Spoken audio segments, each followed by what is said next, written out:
Hello दोस्तों, नमस्कार। एक बार फिर से स्वागत है आपके अपने यूट्यूब चैनल देव जी के ट्रिक्स में। तो दोस्तों, यहाँ पर देख सकते हैं कि आपके एलटी ग्रेड के लिए आपकी हिंदी की क्लास आपकी चलती है डेली रात को लगभग 9:30 बजे। आपका एलटी ग्रेड आपका हो, असिस्टेंट प्रोफेसर आपका हो, है ना। हमने बताया है टीजीटी पीजीटी जो भी आपकी हैं सबके लिए आपका लगभग वही सिलेबस है। 2-3 क्वेश्चन इधर उधर आपका होता है। जैसे टीजीटी पीजीटी में आपके 125 क्वेश्चन होते हैं, एलटी ग्रेड में 120 क्वेश्चन होते हैं। लगभग वही आपका होता है। वही सब कुछ आपको पढ़ना भी है, ठीक है ना। तो लगातार आप तैयारी करते रहिएगा। परीक्षा देखिए आप लोगों की डेट दी गई है 6 तारीख और 7 तारीख को, और हमने कहा है कि आपकी परीक्षा निर्धारित समय पर ही आपकी कराई जाएगी एलटी ग्रेड की, ठीक है ना। क्योंकि यूपीपीएससी आयोग कराएगा और उसके अकॉर्डिंग आपकी जो भी डेट आपकी होती है बिल्कुल, है ना, फिक्स आपकी होती हैं। वो टीजीटी पीजीटी आपकी नहीं है 2022 वाला, ठीक है ना। वो आपका आयोग दूसरा करा रहा है। ये जो आपका आयोग है वो यूपीपीएससी कराएगा। तो इसलिए आप लोगों को बिल्कुल 6 तारीख बिल्कुल पक्की करके चलिए। 6 दिसंबर को पेपर होना है आपके एग्जाम का, ठीक है। तो चलिए सुपर फास्ट तरीके से हम लोग सॉल्व करेंगे। इसके पहले भी हमने आपको ये पढ़ाया है, बस आज ये प्रैक्टिस सेट के रूप में होगा। दशहरे के बाद आपको नया कंटेंट के साथ सब कुछ आपको यहाँ पर मिलने लगेगा, ठीक है ना। देन चलिए तो स्टार्ट करते हैं। पहला क्वेश्चन आपके सामने और आपसे कह रहा है कि ग्रंथ किस रचनाकार की रचना है। चलिए पहला क्वेश्चन देखो दिया गया है, कह रहा है सर ग्रंथ किस रचनाकार की रचना है। जवाब देने का प्रयास करेंगे सभी लोग। यहाँ पर देखिए पहले क्वेश्चन का जवाब बहुत अच्छी तरीके से आ रहा है, यानी उम्मीद से ज्यादा जवाब आए हैं। याद रखना है ग्रंथि जो आपकी रचना है ये सर आपकी सुमित्रा नंदन पंत की है। किसकी है? सुमित्रा नंदन पंत की है। सर ये जो आपकी रचना है ग्रंथि ये 1920 में, कब? 1920 में ये आपकी प्रकाशित की गई थी, याद रखना है। बाकी सुमित्रा नंदन पंत की रचनाओं में से आप लोग जानते हैं उच्छ्वास भी जानते हैं, आप गुंजन भी जानते हैं, चिदंबरा भी है, लोकैतन भी है, वीणा भी है। अब इनमें से एक क्वेश्चन आपको याद रखना है जो आपकी उच्छ्वास है। कौन है? याद रखना ये क्वेश्चन आपसे पूछा गया है कि सर जो उच्छ्वास जो आपकी रचना है वो किसकी है? तो आपके किसकी है? तो सुमित्रा नंदन पंत की आपकी है। सर एक रचना और हम आपको लिख रहे हैं जिसको आपको पता होना चाहिए, वो सर जी आपकी कौन है? गुंजन। कौन है? गुंजन। तो सर जी कह दे हैं कि गुंजन जो आपकी है, तो सर उच्छ्वास जो आपकी रचना है ना ये इनकी प्रथम रचना है। क्या है? ये इनकी प्रथम रचना है। जब आपसे पूछे कि सर सुमित्रा नंदन पंत की पहली रचना बताइए, प्रथम रचना बताना है, तो सर ये प्रथम रचना है। और गुंजन जो आपकी है वो आपकी अंतिम रचना है। क्या है सर जी? ये अंतिम रचना है। यही एग्जाम में ज्यादा से ज्यादा क्वेश्चन आपसे पूछा जाता है। लेकिन सर जी आपसे ये पूछे कि ये बताइए सर जी प्रथम कविता कौन थी, तो सुमित्रा नंदन पंत की प्रथम कविता पूछेगा। क्या पूछेगा सर? प्रथम कविता पूछेगा। सर जी जब प्रथम कविता पूछे तो जवाब आपका बदल जाएगा। प्रथम कविता जो आपकी है इनकी वो आपकी गिरजे का घंटा है। क्या है? याद रखिएगा गिरजे का घंटा। गिरजे का घंटा अगर ये पूछ ले तो याद रखना गिरजे का घंटा इनकी पहली कविता है। तो इतनी ढेर सारी पॉइंट आपको याद रखना है कि सुमित्रा नंदन पंत, याद रखिए ग्रंथ इनकी रचना है 1920 में प्रकाशित हुई थी। उच्छ्वास भी इनकी रचना है लेकिन ये प्रथम रचना है। गुंजन इनकी अंतिम रचना है। और प्रथम कविता पूछ ले कविता तो गिरजे का घंटा हो जाएगी। बात क्लियर आ गई? ठीक है। अगला क्वेश्चन देखो दिया है, कह रहे दुख ही जीवन की कथा रही, क्या कहूं आज सो नहीं कही, ये पंक्ति किस रचना से ली गई है। तो सर ये जो आपकी रचना है वो सरोज स्मृति से ली गई है। कहां से ली गई है? सरोज स्मृति से ली गई है। दुख ही जीवन जो आपकी जो ली गई है सरोज स्मृति से। तो सरोज स्मृति सर जी है किसकी? तो आपकी निराला जी की है। किसकी है? तो ये आपके निराला जी की है। जो आपकी ये पंक्ति है वो निराला जी की है ना। तो सर जी यहाँ पर देखा जाए तो एक होता है सर जी इनकी अनामिका, है ना। निराला की एक रचना है अनामिका। आपने पढ़ा है कि नहीं पढ़ा है? अनामिका पढ़ा है। तो सर जी अनामिका से क्वेश्चन ये बनता है कि सर इनकी पहली जो प्रथम संग्रह है, अगर आपसे पूछे कि प्रथम संग्रह कौन सा है, प्रथम संग्रह पूछे कि प्रथम संग्रह क्या है, तो अनामिका इनका प्रथम संग्रह है। याद रखना है। क्लियर हो गया है? ठीक है ना। और अंतिम पूछे अंतिम संग्रह तो संध्या काकी, संध्या काली जो आपका है वो इनकी अंतिम आपकी हो जाएगी। सर जी महादेव वर्मा का प्रथम काव्य संकलन, ये बहुत ऐसे क्वेश्चन पूछे जाते हैं जो हम आपको बता रहे हैं, यही क्वेश्चन ज्यादा बनते हैं, है ना। तो सर जी महादेव वर्मा का प्रथम काव्य संकलन पूछा गया है तो आपका आंसर सी हो जाएगा निहार। क्या हो जाएगा सर? निहार। निहार इनका प्रथम काव्य संग्रह है। और याद रखिए 1930 में, कब सर जी? 1930 में ये प्रकाशित किया गया था। बाकी इनकी ढेर सारी आपकी रचना है, लेकिन एक रचना आपको याद रखना है यामा। यामा इसलिए याद रखना है क्योंकि यामा के लिए इनको ज्ञानपीठ पुरस्कार मिला था। क्या मिला था सर? ज्ञानपीठ पुरस्कार मिला था। इस बात को याद रखना है। बात क्लियर हो गई है? अगला क्वेश्चन देखो दिया क्या है कि बादल राग के रचयिता आपके कौन है। बादल राग या राग बादल, कहीं आपको राग बादल मिलेगा तो कहीं कहीं आपको बादल राग भी मिलेगा। सर ये जो आपकी रचना है वो सूर्यकांत त्रिपाठी निराला की है, यानी सर जी ऑप्शन नंबर आपका सी यहाँ पर क्या हो जाएगा, राइट हो जाएगा। सूर्यकांत त्रिपाठी निराला की आपकी ये रचना है। जूही की कली इन्हीं की रचना है, याद रखना है, एक रचना है जूही की कली। तो आपसे पूछे जूही की कली जो आपकी है, जूही की कली सर जी किसकी है, तो भी आपकी इन्हीं की रचना है जो आपके त्रिपाठी निराला की है। एक रचना बहुत पूछी आती है राम की शक्ति पूजा, है ना, एक और होती है राम की शक्ति पूजा, और वही रचना हम लिख रहे हैं जो एग्जाम में पूछी जाती है। बाकी ढेरों रचना आपकी हैं, लेकिन राम की शक्ति पूजा जो सबसे ज्यादा पूछी जाती है, वही हाईलाइट वाली क्वेश्चन हम आपको लिख रहे हैं, शक्ति पूजा, है ना। तो ये रचना आपकी, इनकी दो रचना आपको कम से कम याद रखना है। बाकी और भी रचनाएं आपकी हैं जिनको आप लोग अच्छी तरीके से जानते हैं। सर ये ला दिया है आकाश गंगा काव्य संग्रह है किसकी, आकाश गंगा काव्य संग्रह है ये राम कुमार वर्मा की है। किसके है, तो आकाश गंगा राम कुमार वर्मा की है। चित्ररेखा अगर आपसे पूछे सर एक रचना और होती है चित्ररेखा, तो चित्ररेखा से जी किसकी है, तो चित्ररेखा इन्हीं की आपकी है। तो राम कुमार वर्मा की आकाश गंगा भी है और चित्ररेखा भी इन्हीं की है। अगला क्वेश्चन दिया है छायावादी युग का प्रवर्तक किसे कहा जाता है। चलिए साथी जवाब देना है आपका आंसर क्या है। और सेशन अगर आपको भैया अच्छा लग रहा है, सीखने को मिल रहा है, अगर आपको तनिक भी आपको सीखने को मिल रहा हो तो आप लोग पूरा सपोर्ट करिएगा, क्योंकि जब आपका सपोर्ट होगा तो हमारा भी पूरी तरीके से मन भी लगेगा। तो भैया सेशन में लाइक शेयर की संख्या आप लोग जरूर करिएगा, है ना, क्योंकि आप लोगों का लाइक शेयर ही सपोर्ट करता है, थोड़ा मोटिवेट रखता है ना, कि आपकी कितना भी बड़ा पेपर हो, कैसा भी आपको हो, तो आप लोगों के लिए पूरी तरीके से सपोर्ट आपका हाजिर है, ठीक है ना। तो सभी लोग भैया सेशन को लाइक शेयर जरूर करते चलिएगा। हमने कहा छायावादी का प्रवर्तक जो मानते हैं वो सर किसको मानते हैं, तो ये प्रवर्तक माना जाता है आपकी जयशंकर प्रसाद को। हमने बताया था जयशंकर प्रसाद को मानते हैं। हमने बताया था सर जी जयशंकर प्रसाद को बोलते हैं ना क्या, ब्रह्मा बोलते हैं। क्या बोलते हैं, ब्रह्मा। इनको बोलते हैं विष्णु और इनको बोलते हैं क्या, महेश बोलते हैं। यानी छायावाद के 4 स्तंभों में 3 स्तंभ में पहले जो जयशंकर प्रसाद है इनको ब्रह्मा कहते हैं, सुमित्रानंद पंत जो आपके इनको विष्णु कहते हैं, और सूर्यकांत त्रिपाठी निराला को महेश के नाम से जानते हैं। यानी तीनों की तुलना इस प्रकार से की गई है, याद रखना है। तो सही जवाब से जी क्या हो जाएगा, ए नंबर यहाँ पर राइट हो जाएगा, याद रखना है। क्लियर हो गया है। आइएगा नेक्स्ट क्वेश्चन में आते हैं। क्वेश्चन दिया गया है अंधा युग किसकी रचना है। सर अंधा युग की रचना की बात करते हैं तो आप कहेंगे सर धर्मवीर भारती है। ऑप्शन नंबर आपका बी हो जाएगा, धर्मवीर भारती होगा। बाकी अंधा युग की अगर बात किया है तो आप कहेंगे सर धर्मवीर भारती की रचनाओं में से जैसे ठंडा लोहा देखा जाए कनुप्रिया हो गया, है ना, ये इनकी महत्वपूर्ण रचना है। तो जी भारत दुर्दशा पूछा गया है, कह रहे भारत दुर्दशा भारतेंदु की किस भावना का आदर्श उदाहरण आपका है। तो आपको ये तो पता चल गया कि सर भारत दुर्दशा जो आपकी है वो भारतेंदु हरिश्चंद्र की है, लेकिन इस भारत दुर्दशा में जो भावना दर्शाई गई है वो किसको दर्शाया गया है। तो इसमें दर्शाया गया है देश हितैषणा के बारे में, यानी देश के हित के बारे में समझाया गया है। ये भावना आपको है देश की भावना के लिए है, यानी ऑप्शन नंबर का डी राइट हो जाएगा। नेक्स्ट क्वेश्चन दिया गया है निम्नलिखित में से कौन कार्यावस्था के अंतर्गत आपका नहीं आता है। यानी सर जब हम कार्यावस्था करते हैं, यानी कार्यावस्था मतलब हो गया नाटक, याद रखना है, कार्यावस्था मतलब हो गया नाटक।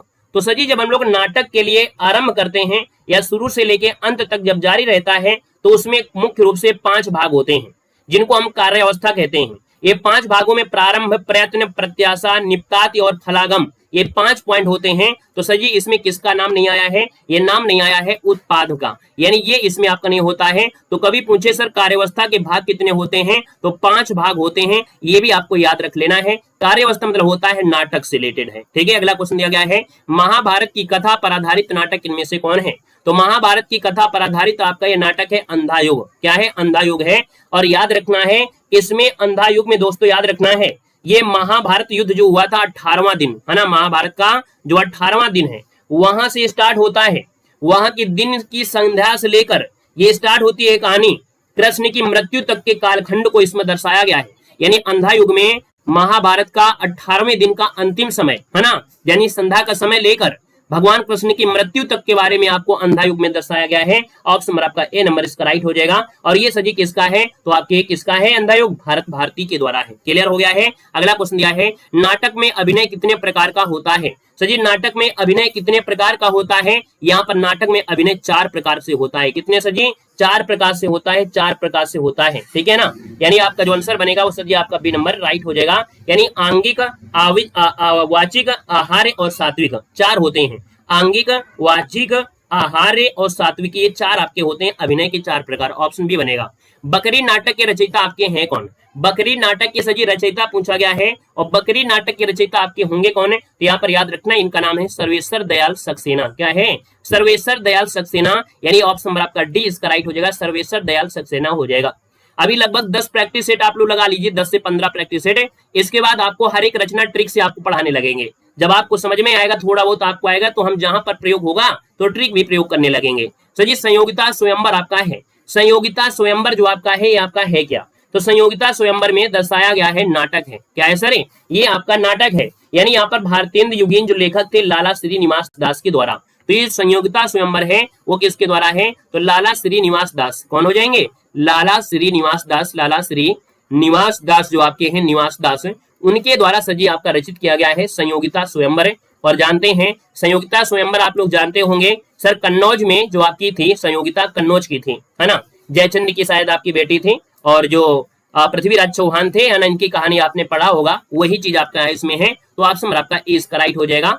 सजी दिया गया है ज्ञानश्रयी। क्या दिया गया है? कह रहे सजी ज्ञानश्रयी निर्गुण काव्य का जो दार्शनिक आधार है आपका है क्या? यानी ज्ञानश्रयी शाखा में निर्गुण काव्य में जो दार्शनिक आधार रखा गया है, वो दार्शनिक अधिकार होता है अद्वैतवाद का है। किसका है? तो आपके अद्वैतवाद आपका हो जाएगा। यानी ऑप्शन आपका डी इसका राइट हो जाएगा। अद्वैतवाद ये आपका होता है, जैसे आपके कबीर दास है ना, जैसे आपके कबीर हैं, तो सजी कबीर किस में आते हैं? तो निर्गुण में आते हैं। ज्ञानश्रय में आपके निर्गुण आते हैं, और सजी कबीर की जो आपके हैं वो अद्वैतवाद से जुड़े हैं। किससे हैं? तो आपके अद्वैतवाद से जुड़े हुए हैं। क्या लिया है? अगला क्वेश्चन दिया है कि ज्ञान बोध के रचनाकार आपकी कौन है? सर, ज्ञान बोध के रचनाकार आपके मलूक दास हैं। कौन है? मलूक दास हैं। यानी सजी जो ऑप्शन आपका दिया गया है ज्ञान बोध के रचनाकार, वो आपके मलूक दास हो जाएंगे। इनके और भी रचना है, जैसे आपका 12 खड़ी, है ना, 12 खड़ी इन्हीं की है। याद रखना, मलूक दास की रचना में 12 खड़ी, 12 खड़ी जो आपकी रचना है वो भी इन्हीं की है। 12 खड़ी इन्हीं की रचना है। सजी देखा जाए तो राम अवतार की लीला हो गया, ब्रज लीला हो गया, ध्रुव चरित हो गया, इन्हीं की रचना आपकी है। निम्नलिखित में से कौन राधा बल्लभ संप्रदाय का प्रवर्तक आपका है? तो राधा बल्लभ संप्रदाय का प्रवर्तक माना जाता है हित हरिवंश को मानते हैं। किसको मानते हैं? हित हरिवंश। इन्होंने देखा जाए राधा जी को गुरु के रूप में स्वीकार किया है ना, राधा जी को गुरु के बारे में स्वीकार किया है। यानी राधा बल्लभ संप्रदाय के प्रवर्तक हित हरिवंश हैं। इन्होंने कृष्ण से ज्यादा राधा को प्राथमिकता दिया है, राधा को ये गुरु मानते हैं। तो ऑप्शन आपका बी हो जाएगा। रामानंद की शिष्य परंपरा में आते हैं।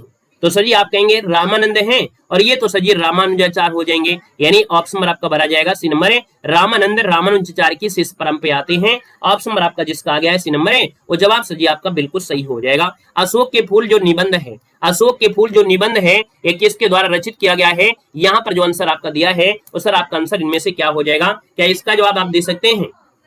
चलिए भाई, चलिए बताइएगा। यहाँ पर आपसे कह रहा है अशोक के फूल है, और सबको पता होगा क्योंकि आपको ये रचना एक बार नहीं बहुत बार पढ़ाई गई है, और बिल्कुल हल्की फुल्की रचना है।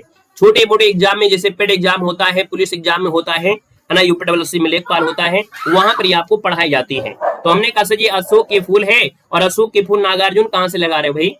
अशोक के फूल नागार्जुन हो जाएगा क्या? ऐसे काम करोगे? हजारी प्रसाद द्विवेदी है। कौन है ये? अशोक के फूल के निबंध हैं आपके हजारी प्रसाद द्विवेदी। यानी ऑप्शन नंबर आपका बी इसका राइट हो जाएगा, बी नंबर आपका बन जाएगा। बाकी और भी रचना पढ़ा होगा, जैसे कुटज हो गया, है ना, इन्हीं का है। आलोक पर्व भी इन्हीं का आपका है, ठीक है। कल्पलता भी इन्हीं का है। अगला है बाल मुकुंद गुप्त रचित निबंध संग्रह का नाम क्या है? यानी बाल मुकुंद गुप्त के द्वारा रचित किया गया निबंध संग्रह, और ये निबंध संग्रह आपका है शिव शंभू के चिट्ठे। क्या है? शिव शंभू के चिट्ठे। यानी सजी ऑप्शन आपका डी नंबर है, राइट हो जाएगा। शिव शंभू के जो चिट्ठे हैं ये आपके बाल मुकुंद गुप्त के द्वारा ये आपका किया गया है, ठीक है ना। और अगला क्वेश्चन देखो दिया गया है अष्टछाप के प्रमुख कवि नंददास किसके शिष्य थे? तो हमने कहा सर अष्टछाप को 2 भागों में तोड़ा गया था। 2 भागों में देखा जाए तो 4 आपके जो शिष्य थे, यानी नंद स्वामी आपके हो गए, आपके गोविंद स्वामी, क्षीर स्वामी और चतुर्भुज दास, ये विठल नाथ के थे। और वहीं पर शेष जो 4 थे आपके कुम्भन दास, सूरदास, परमानंद दास और कृष्ण जो आपके थे कृष्णदास, ये बल्लभ जी के थे। तो आपसे पूछा गया नंददास के शिष्य, और नंददास के शिष्य में आपका कौन आ जाएगा? तो सर विठल नाथ है। यानी अष्टछाप के प्रमुख कवि नंददास किसके शिष्य थे? तो नंददास आपके विठल नाथ के शिष्य थे। यानी ऑप्शन नंबर आपका क्या हो जाएगा सर? बी हो जाएगा कि नंददास किसके शिष्य थे? विठल नाथ के शिष्य थे। ये पूछा गया यहाँ पर, ठीक है ना। यहाँ पर अगला दिया गया है, कह रहे सर कृष्ण काव्यधारा से प्रतिनिधि आपके कवि कौन है? कृष्ण काव्यधारा के प्रतिनिधि कवि जो आपके हैं 21 नंबर में वो सर जी सूरदास आपके हैं। यानी सबसे ज्यादा महत्वपूर्ण जो दिया गया है वो सर सूरदास को ही दिया गया है। ऑप्शन नंबर आपका फर्स्ट इसका राइट हो जाएगा। सूरदास ने किस कृति को नहीं लिखा है? तो सूरदास ने दोस्तों याद रखिएगा कि सूर सारावली, साहित्य लहरी, सूर सागर है, लेकिन दोहावली को नहीं लिखा है। यानी ऑप्शन नंबर आपका जो बनेगा वो आपका बी नंबर है, बी नंबर राइट हो जाएगा, है ना। ये तुलसीदास की है, किसके है, तो आपकी ये तुलसीदास की है, याद रखना है सर जी, ये आपके तुलसीदास की है। अगला है कि प्राणचंद चौहान का संबंध किस भक्ति की शाखा से है। चलिए बताइएगा कि प्राणचंद जो आपके चौहान है, इनका संबंध भक्ति किस साधना से है, भक्ति की किस शाखा से जुड़ा हुआ है जो प्राणचंद आपके चौहान है। तो सर जी यहाँ पर याद रखिएगा 23 नंबर का जो ऑप्शन है वो राम भक्ति से जुड़े हैं। किससे जुड़े हैं, तो प्राणचंद चौहान का संबंध राम भक्ति से जुड़ा है। ऑप्शन नंबर आपका ए इसका राइट हो जाएगा। सर जी यहाँ पर देखा जाए जैसे ज्ञान मार्गी शाखा से कबीरदास हैं, राम भक्ति से तुलसीदास हैं, कृष्ण भक्ति से सूरदास हैं और स्व सुखी जो आपके हैं जीवन राम, है ना। तो सर जी यहाँ पर इनसे बारे में पूछा जाता है। राम भक्ति पूछा जाए तो आप सीधा लगा दीजिएगा, राम भक्ति से आपके तुलसीदास हो जाएंगे जो आप लोग जानते हैं। कृष्ण भक्ति भी आप जानते हैं, कृष्ण भक्ति से सूरदास होते हैं। सर जी यहाँ पर स्व सुखी जो आपके शाखा ये जीवाराम है, कौन है, इसमें आपके जीवाराम हो जाएंगे, इसको नहीं जानते हैं। बाकी ज्ञान मार्गी की जब भी बात आती है ज्ञान मार्गी में तो सर जी कबीरदास की बात होती है, कबीरदास की बात आती है। अब दो बच्चे हैं तो उनको भी लिखिए। राम भक्ति में कौन थे, तो हमने कहा सर जी तुलसीदास है, इसको भी लिख लीजिएगा, ठीक है। और इसके बाद आपके कौन है, यहाँ पर कृष्ण से आपके सर जी आपके सूरदास आपके हो जाएंगे, ठीक है। चलिए अगला क्वेश्चन दिया गया है।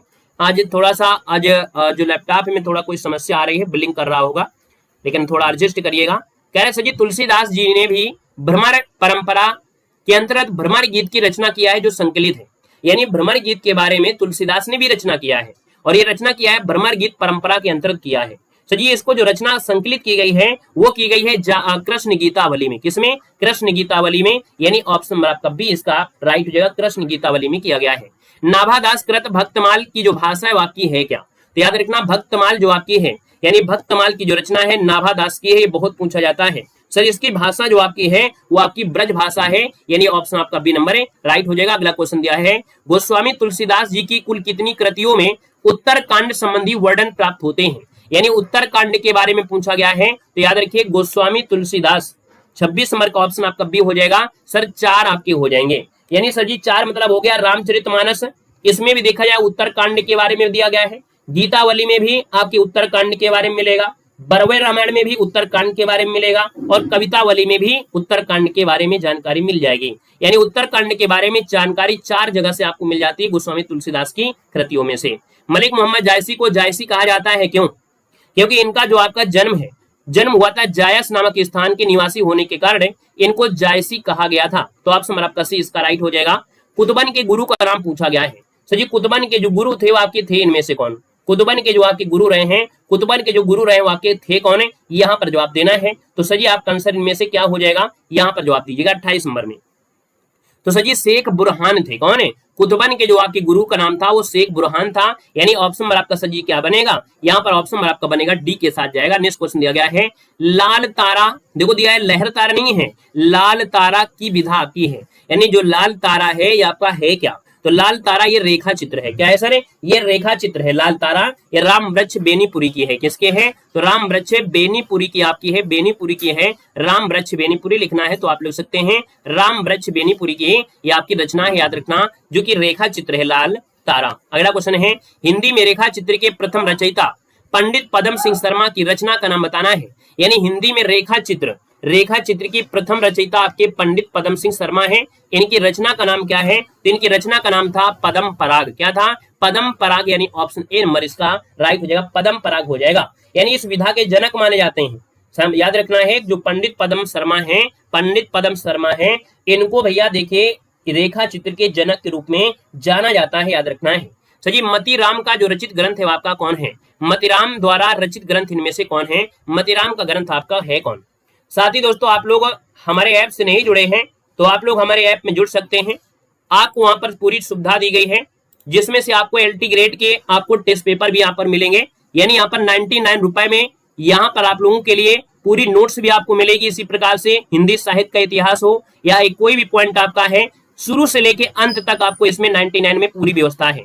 साथ में ऑब्जेक्टिव क्वेश्चन भी आपको होंगे, साथ में इसमें टेस्ट सीरीज भी आपको रखी गई है, LT ग्रेड के भी आपके हैं और UGC वाले भी हैं, कई प्रकार की इसमें टेस्ट सीरीज भी आपको हैं, तो आप लोग टेस्ट सीरीज भी इसमें आपको मिल जाएगी सिर्फ और सिर्फ 99 रुपए में। ये व्यवस्था है, हमारे ऐप का नाम है देव जीके ट्रिक, वहां से जुड़ लीजिएगा। आप लोगों के पास ये नोट्स होना जरूरी है।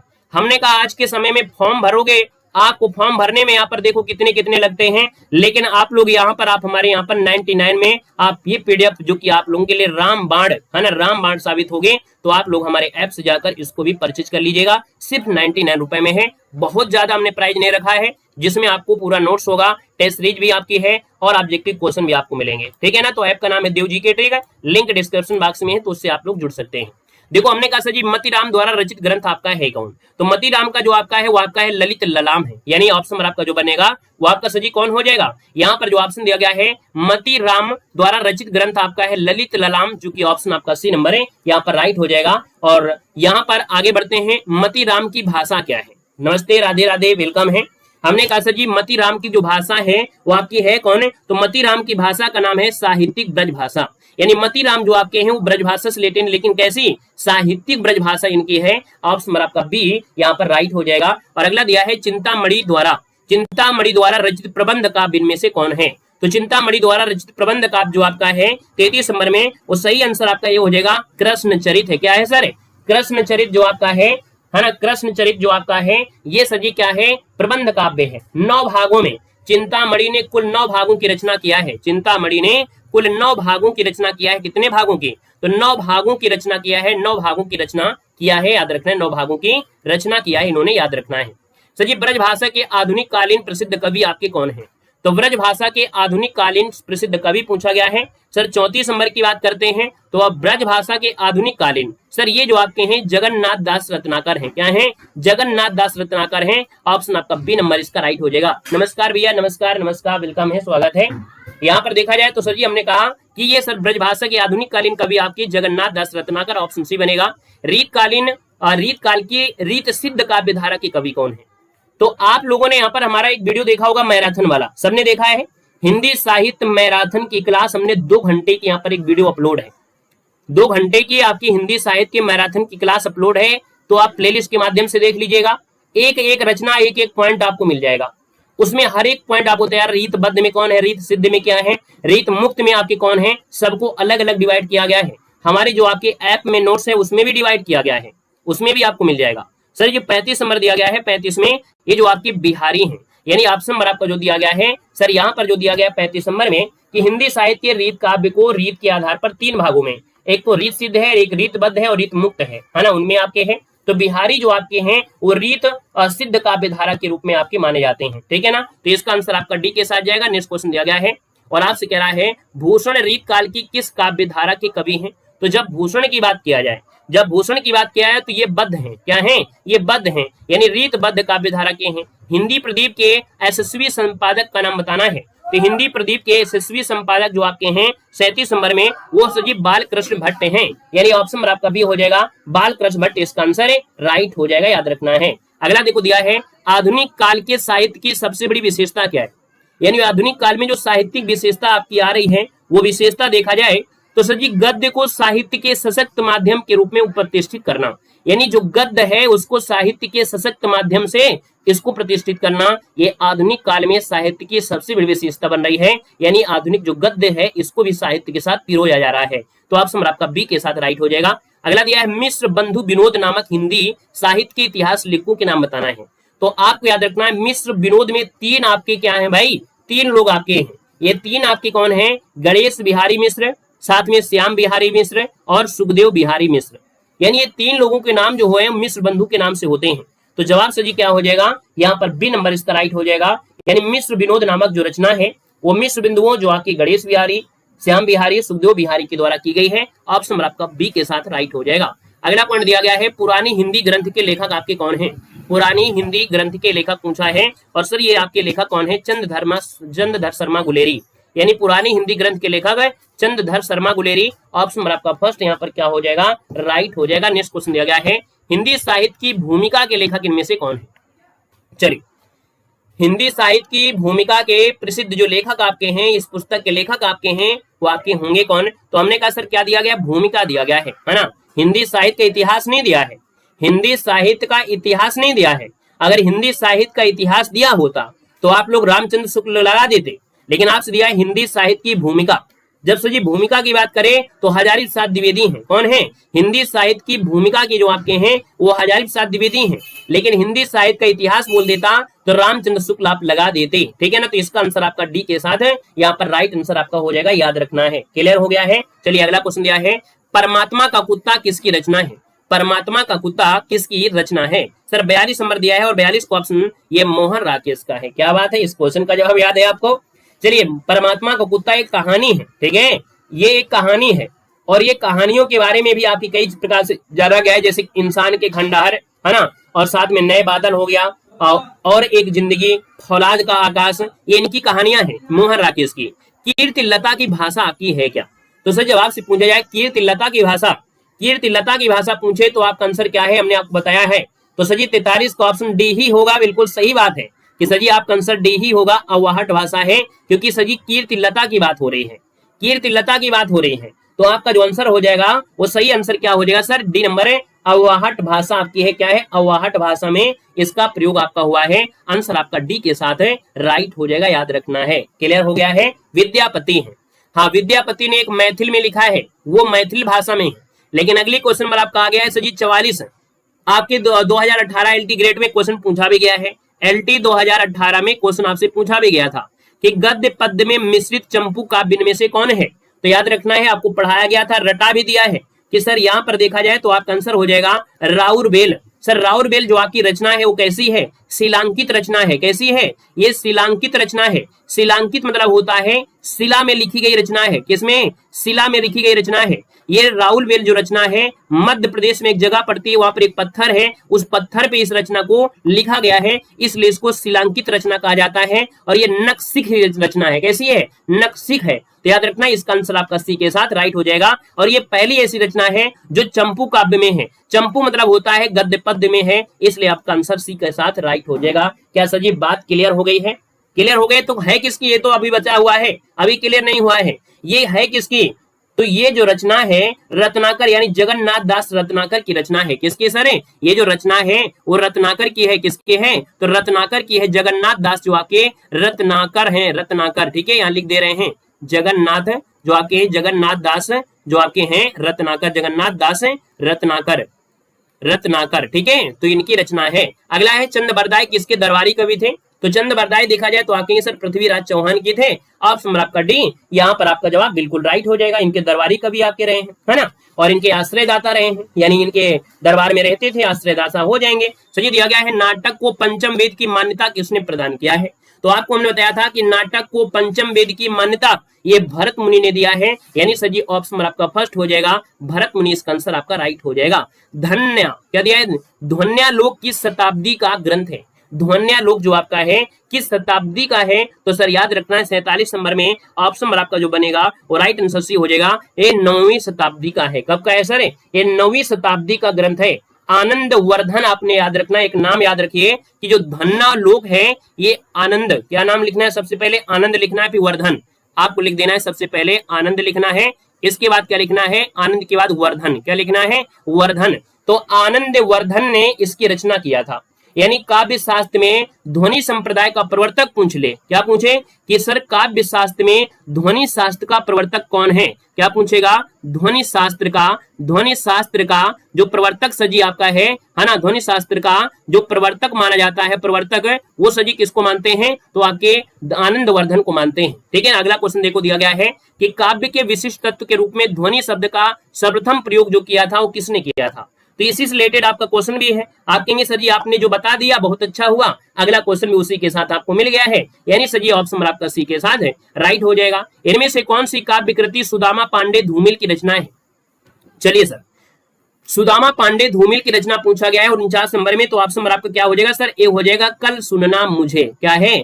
कल सुनना मुझे। ये सुदामा पांडे धूमिल की रचना है, कल सुनना मुझे। ऑप्शन आपका ए के साथ है, यहाँ पर राइट हो जाएगा। बाकी एक रचना इनकी बहुत महत्वपूर्ण है, एक रचना बहुत महत्वपूर्ण है, मालूम है कौन सी? बताइए। संसद से सड़क तक, है ना, संसद से सड़क तक, संसद से सड़क तक। तो संसद से सड़क तक ये जो रचना है वो आपके पांडे जी की है ना, बहुत पूछी जाती है। संशय की एक रात के लेखक आपके हैं कौन? आज लैपटॉप थोड़ा सा ज्यादा धोखा दे रहा है ना, आज लैपटॉप थोड़ा सा धोखा ज्यादा दे रहा है। चलिए संशय की एक रात की जो लेखक है वो आपके सर जी आपके कौन है 50 नंबर में, तो सर जी ये नरेश मेहता है। कौन है? नरेश मेहता संशय की एक रात के लेखक है नरेश मेहता। ऑप्शन आपका डी बन जाएगा। क्लियर है सर? आज ही सुना दो। चलिए अगला क्वेश्चन दिया है, इनमें से कौन साये में धूप काव्य कृति के रचयिता है? साये में धूप, साये में धूप ये दुष्यंत कुमार के है। किसका है? तो सर ये दुष्यंत कुमार के रचयिता है, मतलब आपकी काव्य कृति है साये में धूप, ये दुष्यंत कुमार। ऑप्शन नंबर आपका बी के साथ क्या हो जाएगा सर?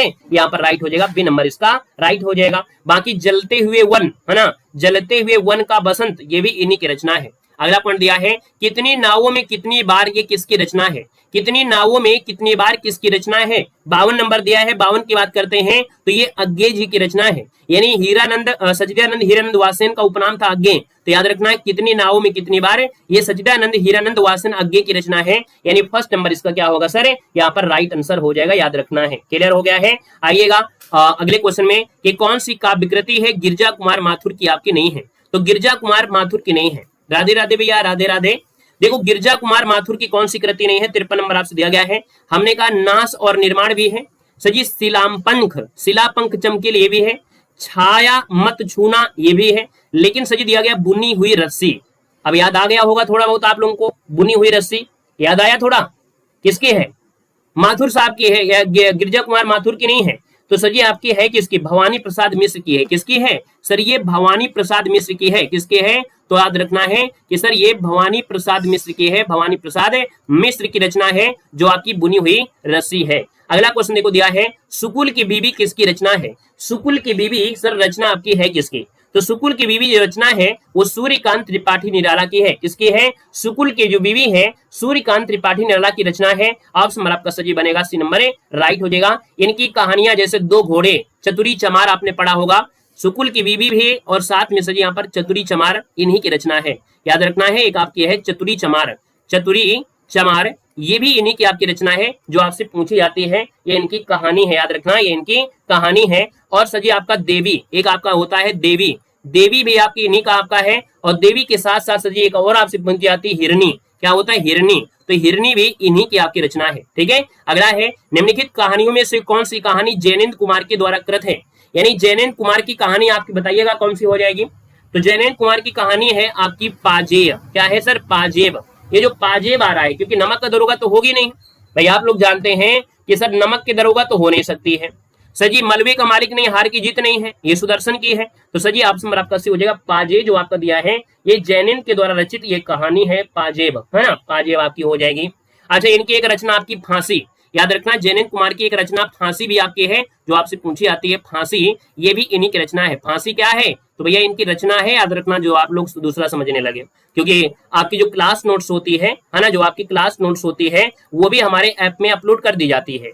यानी अगर आप लोगों ने हमारे ऐप में हमारे जो पीडीएफ है इस वाले में, तो ऐप में आप लोगों के लिए जो हमारी क्लास नोट्स होती है वो एक देखो फोल्डर बना हुआ है, और इस फोल्डर में जब जाएंगे तो जो लोगों ने पीडीएफ परचेज किया है ना, उन कोर्स जो परचेज किया है, तो उनमें यहाँ पर देखोगे आपकी जो हम क्लास नोट्स पढ़ाते हैं वो भी अपलोड कर देते हैं, जिससे आप उसका रिवीजन भी कर सकते हैं। यानी आप जो 1 घंटे वाली क्लास है उसको 10 मिनट में रिवीजन कर लोगे, अगर इसके पहले अगर आप पढ़ा होगा तो आप उसका रिवीजन भी कर पाओगे, है ना। तो इसलिए आप लोगों 99 वाला कोर्स जरूर ले लीजिएगा। ठीक है सर, अगला पॉइंट देखो दिया गया है, आचार्य रामचंद्र शुक्ल हिंदी की प्रथम कहानी किसे मानते हैं? बहुत प्यारा क्वेश्चन है कि आचार्य रामचंद्र शुक्ल हिंदी की प्रथम कहानी किसे मानते हैं?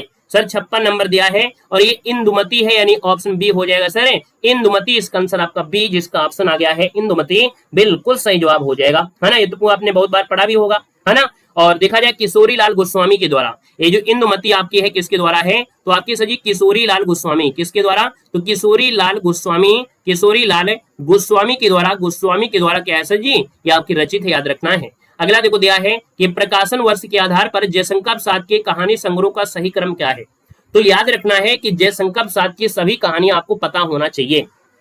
जैसे छाया, ये सजी जो छाया आपकी है ना, ये सजी छाया जो आपकी आई थी 1912 में, है ना, ये बताया था इनकी 1912 में। प्रतिध्वनि जो आपकी आई थी सर ये 26 में आई थी। कब है? तो 1926 में यहाँ पर आई थी। सर आकाशदीप की बात करते हैं तो सर ये 29 में आपकी आई थी। आंधी अगर बात करते हैं, आंधी तो सर जी आंधी जो आपकी आई थी 31 में आई थी, और इंद्रजाल जो आपका है ये 1936 में आपकी आई थी, 36 में। ठीक है, तो ये क्रम आपका है, ऑप्शन आपका बी बनेगा। शेखर जोशी की रचना बताइए। शेखर जीवनी नहीं है, शेखर जीवनी नहीं है, नाम है शेखर जोशी। और शेखर जोशी जो आपकी रचना है वो सर किसकी है, 58 नंबर में। तो ये कोसी का घटवार, शेखर जोशी की रचना का नाम है कोसी का घटवार। क्या नाम है, कोसी का घटवार, याद रखना है, इनकी रचना है। बाकी बदबू भी इनकी रचना है, क्या है, बदबू। जैसे आपका बदबू है तो बदबू भी इन्हीं की रचना है ना। देखा जाए तो आपका बदबू के साथ साथ एक होता है हलवाहा, है ना, पढ़े होंगे हलवाहा। तो हलवाहा भी जो आपकी है वो भी सजी किसके हैं, तो शेखर जोशी की रचना, जो आप शेखर जोशी की रचना आपकी कोसी का घटवार, साथ में बदबू और हलवाहा, ये भी इन्हीं की आपकी रचना है, याद रखना है। सही, अगला दिया है महाभोज मन्नू भंडारी का कैसा उपन्यास है।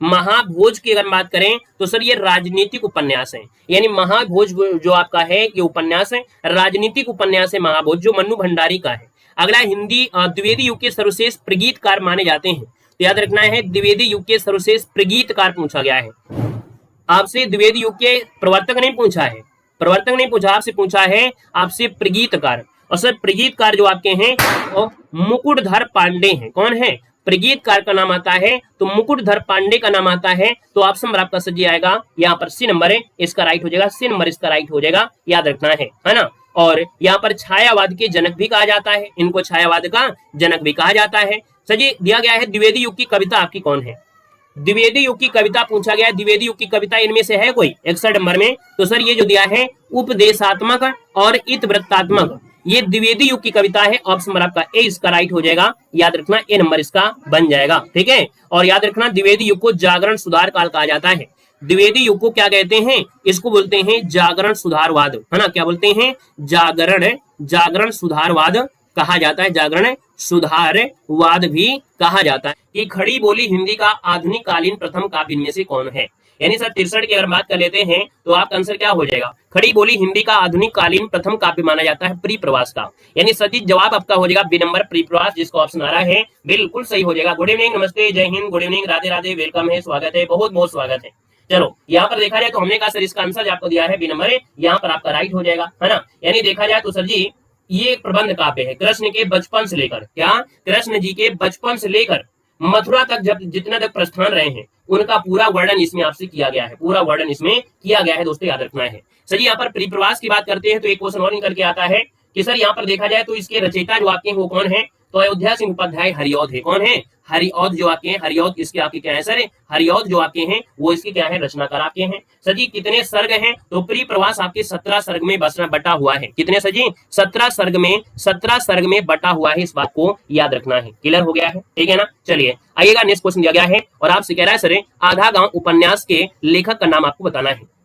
चलिए यहाँ पर दिया है आधा गांव उपन्यास के लेखक का नाम पूछा गया है, यानी सर 64 नंबर की बात करते हैं तो आपका आंसर इनमें से क्या हो जाएगा, आधा गांव। और आधा गांव दिया है यानी सर जी बात हो रही है किसकी, तो राही मासूम राजा, यानी गांव के आधे लोग कैसे होते हैं, मासूम होते हैं। याद रखिए गांव के आधे लोग जो होते हैं वो मासूम होते हैं, यानी ऑप्शन नंबर आपका सर जी क्या हो जाएगा, यहाँ पर आपका बी नंबर राइट हो जाएगा। क्वेश्चन नंबर दिया गया है गोदान उपन्यास की नायिका इनमें से कौन है, तो गोदान है किसका, मुंशी प्रेमचंद का है। गोदान जो है वो सर मुंशी प्रेमचंद का आपका है ना। और इसकी नायिका जो है धनिया है। कौन है, धनिया, यानी यहाँ पर देखा जाए तो सर ऑप्शन में आपका फर्स्ट हो जाएगा। गोदान उपन्यास की जो नायिका थी वो आपकी धनिया, ये मसाला वाली धनिया नहीं है, नाम की धनिया है, ठीक है ना। तो इसका आंसर सर क्या हो जाएगा 65 नंबर में, तो 65 का ऑप्शन हो जाएगा सर, ये जो धनिया आपकी है ये आपकी इसमें हो जाएंगी। बाकी और भी पात्र मिलेंगे यहाँ पर, जैसे होरी है ना, होरी आपकी है, गोबर है, गोविंदी है, मालती है, ये भी इनमें से आपके हैं। तो इसका आंसर आपका ए नंबर इसका राइट हो जाएगा। क्लियर है सर। क्वेश्चन दिया गया है कि भारत के विभाजन की मार्मिक पीड़ा को व्यक्त करने वाला उपन्यास इनमें से आपका है कौन। देखो पढ़ाया गया क्वेश्चन आपका है, यानी भारत के विभाजन पर आधारित ये आपका उपन्यास है। और सर ये उपन्यास जो आपका दिया गया है वो आपका है कौन है, तो आप कहेंगे सर 66 नंबर दिया गया है, और 66 का ऑप्शन हो जाएगा सर तमस आपका है। तमस किसका है, भीष्म साहनी का है। किसका है, तो आपके भीष्म साहनी का है, याद रखना भीष्म साहनी, भीष्म साहनी का ये उपन्यास है जो आपके किसपे, भारत विभाजन की त्रासदी पर आपका रचित किया गया है, याद रखना है ना। तो इसका आंसर सर क्या हो जाएगा नंबर, ये शेखर ए जीवनी किसका है, शेखर ए जीवनी पूछा जाता है। शेखर ए जीवनी आपका है किसका, तो सच्चिदानंद हीरानंद वासन अज्ञे जी का है। ये भी क्वेश्चन आपसे कई बार पूछा गया है, ये आपका अज्ञे हो जाएगा। सर गुनाहों का देवता किसका है, तो आप कहेंगे सर ये तो धर्मवीर भारती का है। किसका है, तो धर्मवीर भारती का हो जाएगा, धर्मवीर भारती का हो जाएगा। त्याग पत्र के आपके कौन है, तो जैनेन्द्र हो जाएंगे। कौन हो जाएंगे, जैनेन्द्र जो आपके दिए हैं, जैनेन्द्र जो आपके हैं वो त्याग पत्र से हो जाएंगे। बात क्लियर हो गई है। अगला क्वेश्चन दिया गया है, मैला आंचल का प्रकाशन कब हुआ था। सर मैला आंचल का प्रकाशन जो हुआ था ये कब हुआ था, यहाँ पर आंसर आपको देना है। तो देखो मैला आंचल दिया गया है और मैला आंचल की बात करते हैं तो याद रखना है इसका सही आंसर हो जाएगा सर 1954 में। कब हुआ था सर, 1954 में हुआ था। मैला आंचल किसका, एक बार कमेंट करिएगा। सभी लोग यहाँ पर कमेंट करेंगे कि मैला आंचल जो आपका है वो किसका है, मैला आंचल जो दिया है वो सर किसका है, एक बार कमेंट करके बताएंगे कि मैला आंचल जो रचना है वाकई किसकी है, मैला आंचल किसकी रचना है, यहाँ पर देना है। और साथ में आपको बता दें कि भैया आप लोग हमारे ऐप से नहीं जुड़े हैं तो ऐप में हिंदी साहित्य का कोर्स मात्र 99 में उपलब्ध है। वहां पर जो हम ये क्लास पढ़ा रहे हैं ना, उस क्लास की क्लास नोट्स भी आपको दी जा रही है ना। यानी उस ऐप में अगर आपने परचेज कर लिया होगा तो वहां पर क्लास नोट्स में आप देखें, आप क्लियर करेंगे। जैसे ओपन करते हैं तो एलटी ग्रेड 2018 के जैसे प्रीवियस ईयर क्वेश्चन आपका है, तो जो आप लोग यहाँ से अगर पढ़ लेते हैं और पढ़ने के बाद जब रिवीजन करो रात में एक बार रिवीजन आप कर लीजिएगा, पूरे क्वेश्चन आपको रटते हुए चले जाएंगे। पूरे क्वेश्चन क्या हो जाएंगे, आपको बिल्कुल सही रटते हुए क्वेश्चन चले जाएंगे। ऐसे हमने यहाँ पर अपलोड भी किया है ना, क्लास नोट्स वाले में जाएंगे तो आप ऐसे यहाँ पर क्या करेंगे कि आपका रिवीजन भी आपका हो जाएगा। तो ऐसे यहाँ पर होता है, हम तो ऐसे ही करते हैं, अपनी ही क्लास को खुद हम देखते हैं कि हमने क्या पढ़ाया, कैसे पढ़ाया, है ना, और अपनी क्लास का ही रिवीजन हम यहाँ पर करते हैं जो हम आपको क्लास अपलोड करते हैं। तो अगर आप लोग ऐप में नहीं जुड़े हो तो ऐप में जुड़ जाइएगा। वहां पर जो आपको सुविधा दी गई है ना, आप लोगों के सुविधा दी गई है, प्रिंटेड नोट्स की सुविधा भी है। कोई भी पीडीएफ आप पढ़ेंगे बेहतर से बेहतर आपको कंटेंट मिलेगा। मात्र यहाँ पर 99 रुपए में सब कुछ है। ऑब्जेक्टिव क्वेश्चन भी है, थ्योरी भी है और टेस्ट सीरीज भी आपको उपलब्ध की गई है। ठीक है, टेस्ट सीरीज भी आपको उपलब्ध की गई है। साथ में यहाँ पर देखा जाए तो ऑब्जेक्टिव क्वेश्चन भी आपको इसमें मिलेंगे, साथ में वीडियो लेक्चर भी आपको कुछ आपके हैं जो डायरेक्ट आपको मिल जाएंगे। ठीक है ना, तो ऐप का नाम है देव जीके ट्रिक, वहां से आप लोग जरूर जुड़ जाइएगा। आपकी बहुत अच्छी रिवीजन हो जाएगा, बहुत अच्छी तैयारी हो जाएगी। ठीक है, आइएगा, इसीलिए हम यहाँ पर लिख देते हैं, यहाँ पर लिख देते हैं ताकि आप जब पीडीएफ का रिवीजन करोगे तो वहां पर आपको हर एक चीज आपको कॉन्सेप्ट क्लियर होता जाएगा। ठीक है, सही क्वेश्चन दिया गया मैला आंचल, हमने कहा सर मैला आंचल फणीश्वर नाथ रेणु का है। किसका है, मैला आंचल जो आपका दिया है वो सर फणीश्वर नाथ रेणु का है। ये 1954 में सजी क्या हुआ था, प्रकाशित हुआ था। यानी ऑप्शन नंबर आपका सजी क्या बनेगा, बी नंबर राइट हो जाएगा। निम्नलिखित कृतियों में से उपेंद्र नाथ अस्क द्वारा रचित आपका नहीं है, यानी उपेंद्र नाथ अस्क के द्वारा जो रचित नहीं है वो आपका कौन सा नहीं रचित है। 68 नंबर की बात करते हैं, सितारों का खेल है, गर्मराग भी है, शहर में घूमता आईना है, लेकिन शतरंज की मोहरे किसका है। एक बार सभी लोग कमेंट करेंगे कि सर जो शतरंज की मोहरे हैं वो आपकी किसकी रचना है। शतरंज की मोहरे ये अमृतलाल नागर का है। किसका है सर, ये आपके अमृतलाल नागर का है। किसका है, तो आपके अमृतलाल नागर का है। अमृतलाल नागर का सजी आपका क्या है, ये आपका है। तो याद रखना इसका आंसर आपका फर्स्ट नंबर राइट हो जाएगा। सजी दिया मृगनयनी उपन्यास के लेखक कौन है। मृगनयनी उपन्यास के लेखक पूछा गया है तो आप आंसर सजी क्या हो जाएगा, ये वृंदावन लाल वर्मा। मृग जो आपके होते हैं वन में होते हैं, तो वृंदावन लाल वर्मा ऑप्शन आपका फर्स्ट यहाँ पर राइट हो जाएगा। सही दिया प्रेमचंद के द्वारा रचित उपन्यास का नाम इनमें से कौन है। तो प्रेमचंद का उपन्यास पूछा गया है 70 नंबर में, ऑप्शन क्या हो जाएगा। चलो भाई, यानी यहाँ पर 70 की बात कर देते हैं। प्रेमचंद के द्वारा जो उपन्यास है गोदान है, सबसे ज्यादा महत्वपूर्ण आपका यही है गोदान, जो कि यहाँ पर देखा जाए तो सर आपका आंसर आपका बी हो जाएगा। गोदान इनका क्या है, अंतिम उपन्यास है। याद रखिए, अगर आपसे पूछे सर अंतिम उपन्यास, क्या पूछे, अंतिम उपन्यास पूछे, क्या पूछे, अंतिम उपन्यास, अंतिम उपन्यास पूछे तो आपको यही बता देना है। बाकी इनका अधूरा उपन्यास पूछे तो मंगलसूत्र हो जाएगा, ये भी आपको याद रखना है। अगर अधूरा पूछ ले तो सर जी आपको बताना है, यहाँ पर मंगलसूत्र लिख दे रहे हैं। अधूरा अगर आपसे पूछे अधूरा तो सर जी वो आपका मंगलसूत्र होता है ना, मंगलसूत्र होता है। लेकिन अगर आपसे पूछे कि सर अंतिम उपन्यास कौन है तो गोदान था। ठीक है, ये गोदान था जिसको याद रखना 1936 में। कब सर जी, 1936 में प्रकाशित हुआ था। आइएगा नेक्स्ट क्वेश्चन। अब आगे आप लोग, अब आगे और तो आप लोग जानते हैं, फिर वो आपके हैं।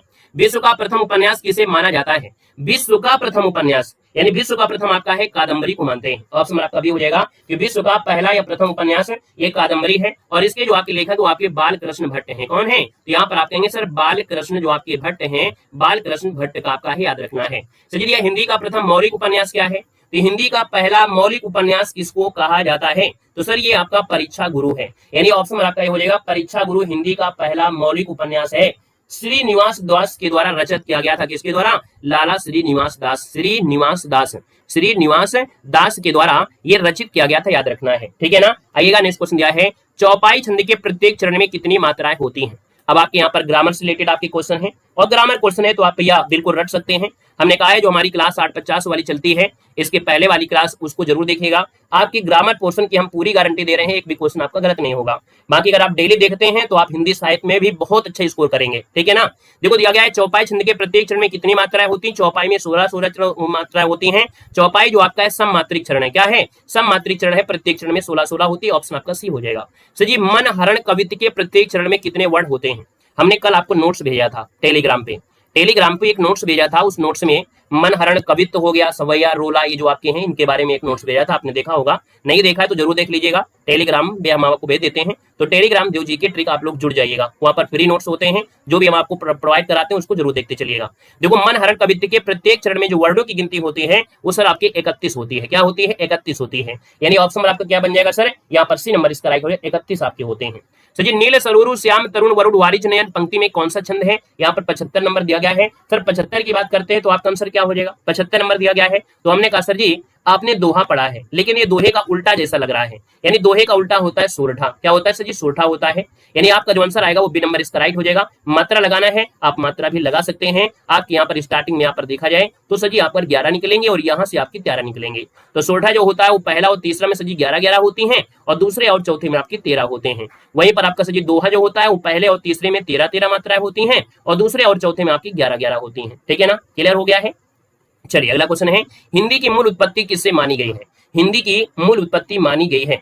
हाँ देखा जाए सर 76 नंबर है, 76 का जवाब आपका डी हो जाएगा सर, सौर सेनी अपभ्रंश से आई है। हिंदी की जो मूल उत्पत्ति आई है सौर सेनी, यानी ऑप्शन आपका डी हो जाएगा। हमने कहा सौर सेनी अपभ्रंश देखा जाए तो आपकी यहाँ पर जो आपकी पश्चिमी हिंदी है, कौन है, पश्चिमी हिंदी आपकी आई है। सजी आपकी राजस्थानी आपकी हिंदी है, कौन है, राजस्थानी जो आपकी हिंदी है, राजस्थानी हिंदी। और सजी जो आपकी आई है पहाड़ी हिंदी, कौन है, पहाड़ी हिंदी, ये मूल रूप से सौर सेनी से आई है। हालांकि पहाड़ी हिंदी को कहीं कहीं पर खस अपभ्रंश भी कहते हैं, लेकिन वो ज्यादा बेस्ट नहीं है, बेस्ट आपका यही है। सजी दिया गया है, लिप चिन्हों के क्रमबद्ध समूह को क्या कहते हैं, लिप चिन्हों के क्रमबद्ध समूह को क्या कहा जाता है। लिप मतलब लिखना होता है, जो चिन्ह होते हैं लिखते हैं, और क्रम से लिखते हैं तो सर ये होता है वर्णमाला। सजी क्या होता है, वर्णमाला, ऑप्शन आपका डी बनेगा। ब्रजभाषा का केंद्रीय क्षेत्र क्या है, यानी ब्रजभाषा अगर बात कर लेते हैं तो आपके ब्रज क्षेत्र यानी भगवान कृष्ण से जुड़ा है, और भगवान कृष्ण से जुड़ा है तो ये आपका सजी मथुरा हो जाएगा, ऑप्शन आपका सी हो जाएगा।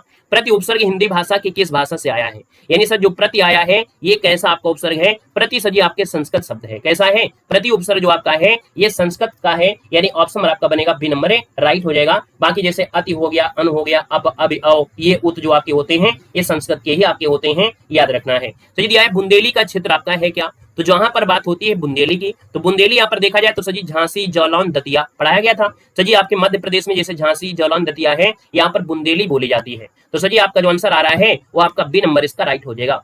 सर जी आवाज नहीं आ रही है, तो देखिए आपकी लीड जो है कान में जो लगी थी, देखो बगल में गिर तो नहीं रही है, देखो कहीं ऐसा नहीं चूहा काट दिया हो। देखिए एक बार जल्दी से कि आपने कान में जो लीड लगाया है तो वो लीड कहीं ऐसा तो नहीं चूहा काट गया हो या बगल में गिर गई हो और आपको पता न चल रहा हो, ठीक है, देख लीजिए, चेक कर लीजिए, आने लगी है आवाज।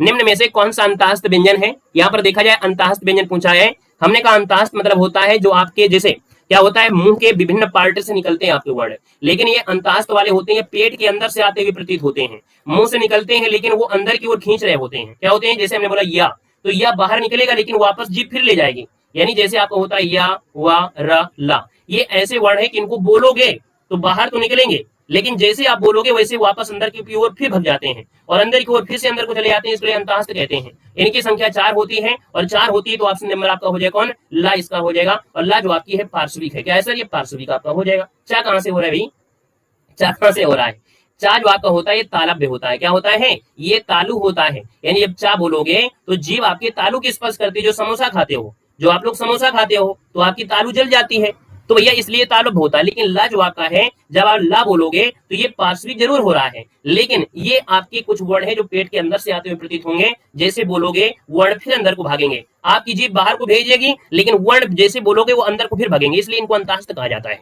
निम्नलिखित में से कौन सा स्वर आपका कंठ तालव्य है, हमने कहा कंठ मतलब होता है का वर्ग, तालु मतलब होता है सजी चा वर्ग। का वाले में आपका होता है छोटा आ और बड़ा आ होता है, चा में होता है तो इसको कंठ कहते हैं और चा को तालु कहते हैं, और इनसे निर्माण होता है सजी ए और आपका ए का, तो इसका मतलब देखा जाए तो आपका आंसर डी हो जाएगा, कंठ तालु, ऑप्शन आपका डी के साथ जाएगा, ठीक है ना। अगला दिया है स्वर संधि कितने प्रकार की होती है, तो सजी स्वर संधि आपकी स्वर संधि कितने प्रकार की है, तो स्वर संधि जो आपकी होती है वो सर कितनी होती है, चलो बताइए जल्दी से, स्वर संधि जो आपकी होती है वो कितने प्रकार की होती है, स्वर संधि 83 नंबर में, यहाँ पर देखिए 5 प्रकार की होती है। कितने होती है? 5 प्रकार की होती है। क्रम से अगर याद कर लिया तो बहुत अच्छी बात है। हमने कहा था दिगुवयादि, क्या होता है? दिगुवयादि, वयादि, ये ट्रिक आपकी है। यानी यहाँ पर दीर्घ संधि, गुण संधि, वृद्धि संधि, इसके बाद यण संधि, इसके बाद टोटल मिला देंगे तो आपकी अयादि संधि। ये ट्रिक होता है। क्रम से अगर याद करेंगे तो दीर्घ वाले में छोटा बड़ा बड़ा बड़ी होता है, गुण वाले में एक ही मात्रा और एक ही मात्रा होती है, वृद्धि वाले में यहाँ पर ओ की मात्रा, और वृद्धि संधि में आपकी ए की मात्रा और ओ की मात्रा होती है। बाकी या होता है आधा, और आपका या और जो आपका ला होता है। बाकी यहाँ पर लास्ट में आपका होता है क्या कि जो भिन्न स्वर के साथ अगर ए ओ के साथ भिन्न स्वर आ जाए, बस संधि आपकी खत्म हो गई यहीं से, है ना। यहाँ पर देखो अगला क्वेश्चन दिया गया है, कहां से 3 भेद होते हैं? है? नशे में तो नहीं हो? है? नशे में तो नहीं हो? एलटी ग्रेड पढ़ने जा रहे हो, एलटी ग्रेड है ना, परीक्षा देने जा रहे हो, आपको यही नहीं पता है कि स्वर संधि कितने प्रकार की है। और फिर हम आपको बता भी रहे हैं, 5 प्रकार भी बता दिया। दिग्वयादि यानी यहाँ पर दीर्घ संधि, गुण संधि, वृद्धि संधि और यण संधि, और आपका यहाँ पर हो गया अयादि संधि। फिर भी आप 3 कह रहे हैं, आप नशा तो नहीं है? कौन सा नशा करते हो? हैं? कौन सा नशा करते हो? थोड़ा बता दो हमको। चलिए, अरे थोड़ा एलटी ग्रेड जैसी सोच रखो। आप छोटी छोटी बच्चों में आप ऐसे लटकोगे तो फिर कैसे काम चलेगा भाई? कैसे आप एलटी ग्रेड के टीचर बन पाओगे? चलिए, कैसे नाम करोगे? देव सर का नाम कैसे करोगे? चलिए, क्वेश्चन नंबर आपका 84 है, किस भाव की परिपक्व अवस्था को रस कहा जाता है? तो देखो सर जी 84 नंबर दिया गया है, 84 की बात करते हैं तो आप कहेंगे सर यहाँ पर देखा जाए स्थायी भाव, यानी वो ऐसी अवस्था जब अपने स्थायी भाव में पहुंच जाती है। तो सर जी याद रखना है, स्थायी भाव जो होती है यानी किस भाव की परिपक्व अवस्था, यानी आप कहेंगे सर स्थायी भाव की परिपक्व अवस्था को रस कहते हैं। सर जी यहाँ पर देखा जाए तो ऑप्शन नंबर आपका डी हो जाएगा। सर जी रौद्र रस का स्थायी भाव क्या होता है? तो रौद्र रस का स्थायी भाव क्या होता है? यानी सर जी 85 की बात करते हैं तो आपका है क्या? नहीं, आप लोग मजा नहीं ले सकते हैं, हम किसी को डांट रहे हैं या कुछ भी बोल रहे हैं, हमारा अधिकार बनता है, लेकिन आप लोगों का अधिकार नहीं है। आप किसी का मजाक नहीं उड़ाएंगे क्योंकि आप लोगों में भी कमियां हैं। जब आप लोग गलती करेंगे तो हम आपको भी डांटेंगे, हम अपने तरीके से डांटेंगे, वो कैसा भी डांटें, तो भी आपको बुरा नहीं लगना चाहिए। जब अदर बच्चे को बुरा नहीं लगता है तो आपको दूसरे की भक्ति पर हंसने का अधिकार नहीं, यानी उसकी मजाक नहीं उड़ाना है। आप हंसिए, बात करिए, लेकिन किसी का मजाक नहीं उड़ाना है। हम अगर अपनी तरीके से बोल रहे हैं इसका मतलब ये होता है कि हमने उसको समझाने का प्रयास किया है, ठीक है। सजी रौद्र रस का स्थायी भाव पूछा गया है, तो सजी रौद्र मतलब होता है गुस्सा। जब गुस्सा आता है, यानी जब गुस्सा आता है उसी को कहते हैं यानी क्रोध। गुस्सा मतलब क्रोध, तो ऑप्शन आपका सी हो जाएगा। सर हास्य रस का स्थायी भाव आपका है क्या? तो हास्य रस का होता है हास, यानी ऑप्शन आपका सी हो जाएगा। सर निम्न में से कौन सा शब्द अलंकार नहीं है? आज की क्लास किसने देखा है बताओ? हाँ वेरी गुड, बहुत अच्छे। देखो हमने कहा सर शब्द अलंकार, यदि आज हमने अलंकार का वीडियो आपको दिया है तो ये सर जी बताइएगा कि अलंकार का वीडियो हमने आपको कंप्लीट वीडियो दिया है मात्र 40 मिनट का। 40 मिनट में पूरा का पूरा अलंकार, एक छोटा से छोटा क्वेश्चन से लेकर बड़ा सा बड़ा क्वेश्चन हमने आज कवर किया है। अगर नहीं देखा है तो आप जरूर देख लीजिएगा। हाँ भेद 3 होते हैं, यानी संधि के 3 भेद होते हैं, लेकिन स्वर संधि के 5 भेद होते हैं, ठीक है। देखो अलंकार का वीडियो जो हमने दिया है उसको आप लोग जरूर देख लीजिएगा, ठीक है। देखो शब्द अलंकार में कौन सा नहीं आता है 87 नंबर में? तो याद रखना है श्लेष भी आता है, विप्सा आता है, वक्रोक्ति, लेकिन उपमा नहीं आता है। ये जो आपका दिया है शब्द अलंकार नहीं है, ये सर अर्थालंकार है। क्या है सर? ये अर्थालंकार आपका हो जाएगा, अर्थालंकार, ठीक है। तो ऑप्शन आपको देना है, यहाँ पर आपको सी नंबर देना है, याद रखना है, ठीक है। आइएगा नेक्स्ट क्वेश्चन देखो दिया गया है, बहुत प्यारा क्वेश्चन है कि जब किसी सामान्य बात का विशेष बात से तथा विशेष बात का सामान्य बात से समर्थन किया जाए वहां कौन सा अलंकार होता है? चलिए सर 88 का ऑप्शन देना है, और 88 का ऑप्शन की बात करते हैं तो आपका जवाब इनमें से क्या हो जाएगा? यानी 88 की बात करते हैं तो आपका आंसर हो जाएगा सर यहाँ पर होता है अर्थन्यास अलंकार। क्या होता है? अर्थन्यास अलंकार होता है। स्क्रीनशॉट लीजिए इसका स्क्रीनशॉट लीजिएगा सर, ये अर्थन्यास अलंकार है, याद रखना। इसका आंसर आपका बनेगा सी के साथ जाएगा, ठीक है। आइएगा नेक्स्ट क्वेश्चन दिया है रघुपति राघव राजा राम पति ते पावन सीताराम। यानी यहाँ पर देखा जाए सर जी कौन सा अलंकार है? तो हमने कहा देखिए र वर्णों की आवृत्ति हो रही है, यानी कोई वर्ण जब आप बार बार रिपीट किया जाए तो सजी वो अनुप्रास अलंकार होता है, यानी ऑप्शन नंबर आपका बी इसका राइट हो जाएगा, ठीक है ना। स्क्रीनशॉट इसका भी ले लीजिए और इसका भी स्क्रीनशॉट ले लीजिएगा। इसको तो जानते हो, लेकिन ये क्वेश्चन में थोड़ा दिक्कत हो सकती है, ठीक है ना। आइएगा नेक्स्ट क्वेश्चन देखो दिया है यथोचित शब्द का सही संधिच्छेद क्या होता है? यथोचित का संधिच्छेद पूछा गया है, यानी यथोचित का संधिच्छेद क्या होगा, जवाब देना है। सेशन को लाइक सर किया है कि नहीं किया है आप लोगों ने? भूल तो नहीं गए हो? बोलने की बीमारी बहुत है आपसे आजकल यहाँ पर है। चलो बोले ना हो भैया, सभी लोग सेशन को लाइक शेयर करते रहिए, अपना प्यार सपोर्ट बनाए रखिएगा ताकि क्लास ऐसे ही प्यार पूरी तरीके से आपकी चलती रहे, किसी समस्या का सामना ना करना पड़े, है ना।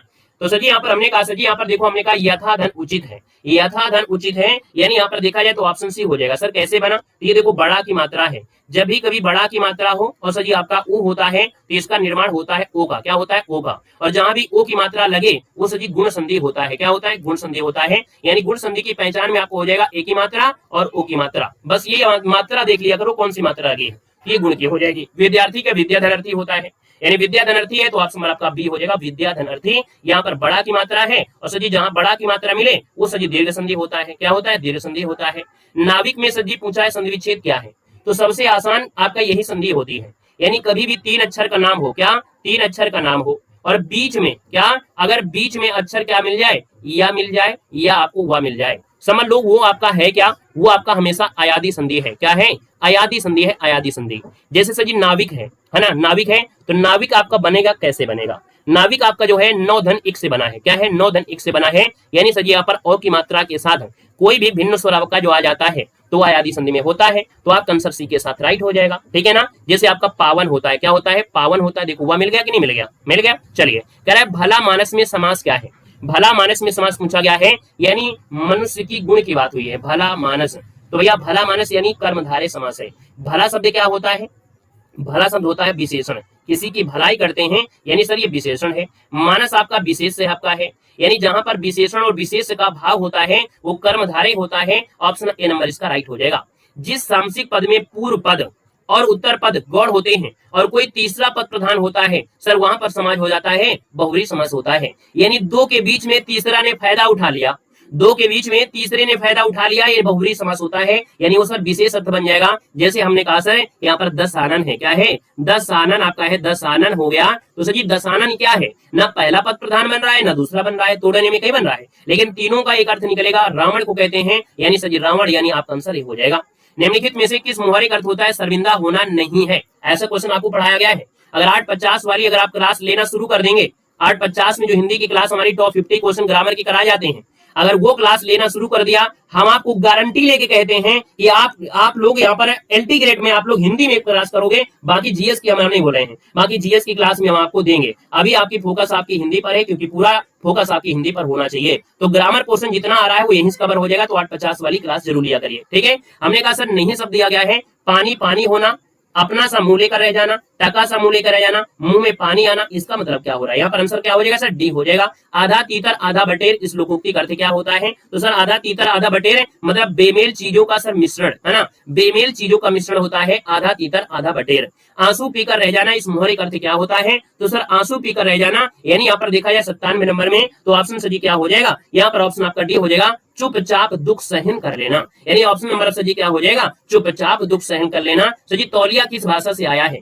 तौलिया किस भाषा से आया है? तौलिया किस भाषा का शब्द है? तो याद रखना तौलिया जो आपका है, तौलिया जो आया है कहां से है? ये पुर्तगाली से है। तौलिया है, साबुन है, बाल्टी है, अलमारी है ना। क्या करोगे? ऐसे याद रखना है कि सर तौलिया होता है अलमारी में, है ना, तो तौलिया को निकाला अलमारी से, तौलिया लिया, बाल्टी लिया, साबुन लिया और नहाने चले गए, तो सर ये शब्द आपके पुर्तगाली से हैं। निम्नलिखित में से तद्भव तत्सम युग्म में से कौन सुमेलित नहीं है? 99 में पहले ऑप्शन को देखिएगा। अदरक का सर अदरक होता है, अनाड़ी का अनार्य होता है, अमी का अमृत होता है, आत्मना का आत्म दिया गया है, तो यही आपका गलत हो जाएगा। यानी 99 में जो आपका दिया गया है यही आपका यहाँ पर क्या होगा सर? यहाँ पर गलत हो जाएगा, क्योंकि आत्मना शब्द आपका गलत है ना। आत्मा जो आपका होता है आत्मना, ये आपका गलत हो जाएगा। सर दवा किस भाषा का शब्द है? तो दवा सर जो आपका है ये फारसी भाषा से है। क्या है? ये फारसी भाषा का आपका है। सर दिया गया है उस जगह एक सभा होने जा रही है, रेखांकित पद में से कौन सा परसर आपका लगा हुआ है? उस जगह पर, है ना, एक सभा होने जा रही है, यानी यहाँ पर देखा जाए उस जगह, तो इसका मतलब होगा उस जगह पर, तो अधिकरण में कामा पर, या उस जगह में या उस जगह पर, है ना, तो इसका मतलब क्या हो जाएगा? अधिकरण में कामा पर, ऑप्शन आपका भी बनेगा। देखा गया हो शब्द जहां लगे, जहां भी हो शब्द लगे, यानी कि आपका सजीव किस पक्ष की ओर इंगित कर रहा है? हो शब्द जो होता है वो सर क्या होता है? संदिग्ध में होता है कि संभव्य में होता है? हमने कहा था सर जी जब हो शब्द आपका होता है ना, जहां भी हो शब्द होता है यानी ये संभव्य होता है। क्या होता है? संभव्य है। देखा गया हो, खाया गया हो, यानी ये संभव्य भूत हो जाएगा। ऑप्शन आपका डी बन जाएगा। याद रखना है देखा गया हो यानी क्रिया पूरी हो चुकी है, ये वर्तमान नहीं है, क्रिया पूरी हो गई है, और क्रिया पूरी होगी तो ये भूत में चला जाएगा, ना कि आपके वर्तमान में होगा। ठीक है ना। अगला क्वेश्चन को दिया है कि अलगाव जो होता है वो सर किस में होता है? अपादान में होता है। पुल्लिंग शब्द आपका कौन सा है? तो हमने कहा पुल्लिंग की पहचान बहुत आसान होता है। कैसा और कैसी शब्द आपने पढ़ा होगा, कैसा और कैसी, कैसा और कैसी। हमने कहा टोपी कैसी है? टोपी कैसी है? तो आप कहेंगे सर टोपी आपकी कैसी, यानी आपका सर ये स्त्रीलिंग हो गया। सर यहाँ पर देखा जाए कैसा मतलब पानी कैसा है ना, तो आप कहेंगे पानी अच्छा है, यानी आपका पुल्लिंग हो जाएगा। कैसा से आंसर आ जाए तो पुल्लिंग, और कैसी से आंसर आ जाए तो आपका स्त्रीलिंग। हमने कहा घाघरा कैसा है? ये घाघरा कैसी है बताइएगा। जितने भी गर्ल्स हैं वो बताएंगे कि सर जी घाघरा, तो आप कहेंगे घाघरा कैसा है, ये तो होता है। वृष्टि यानी बारिश, यानी रात्रि, और सर जी नृप, यानी यहाँ पर देखा जाए तो नृप जो आपका दिया है वो आपका आंसर डी के साथ राइट हो जाएगा, याद रखना है। क्या है ये बात आपको समझ में आ गई? यानी यहाँ पर नृप जो आपका पुल्लिंग है, याद रखना है, ठीक है ना। तो हमको लग रहा है कि सर घाघरा जो आपका दिया है ये नदी की बात कह रहा है, ये जो आपका घाघरा है वो सर जी नदी की बात हो गई है, ठीक है। इसमें खास तरीके से बताया नहीं है, लेकिन ये नदी कहने घाघरा नदी की बात हो गई है, क्योंकि एक ऑप्शन में दिया गया है साफ साफ कि सर जी नृप, नृप मतलब होता है राजा। जब आपको साफ साफ पता है तो बहस करने की आवश्यकता नहीं है, यही हाई कोर्ट है, यही सुप्रीम कोर्ट है, यहीं पर इसका आंसर देना है, घाघरा ये नदी मान लीजिएगा बस, ठीक है ना। सर जी स्त्रीलिंग शब्द आपसे पूछा गया है 105 नंबर में, तो आप कहेंगे सर यहाँ पर स्त्रीलिंग दिया है, पुदीना कैसा है, सर जी भ्रमर कैसा है, चूल्हा आपका काया कैसी है, ये काया है या जगत की माया, यानी ऑप्शन आपका डी बनेगा। गरीब घर के लोग का जीवन दयनीय होता है, वाक्य में शब्दों में से वचन आपको बदलना है। सर घर और जीवन का यहाँ पर वचन बदलना है, यानी सर 106 नंबर की बात कर लेते हैं, तो आप कहेंगे सर घर का देखो दिया गया है, घरों दिया है, और लोग का सर जी लोग ही होता है, यानी याद रखना है लोगों नहीं होता है। इस बात को याद रखना है, जब भी आप बहुवचन बनाइए लोगों शब्द आपको नहीं लगाना है। यहाँ पर याद रखने घर का घरों जरूर होता है, लेकिन लोग जो दिया है लोग जनता है ना, क्या जैसे सर जी आपका लोग होता है, सर जी जैसे आपका जनता होती है ना, वो आपका इसी में आपका होता है, नो चेंज, ऑप्शन आपका ए बनेगा। सर जी कह रहा है निम्नलिखित प्रश्न में 4 विकल्प दिए गए हैं, उस विकल्प का चयन करना है जो दो वाक्य का सबसे अच्छा आपका विकल्प दिया है, जो किसी भी स्थिति में टाला ना जा सके, यानी वो है आपकी परीक्षा। समझ रहे ना, आपकी परीक्षा उसी डेट पर होगी, इस बात को याद रखना है।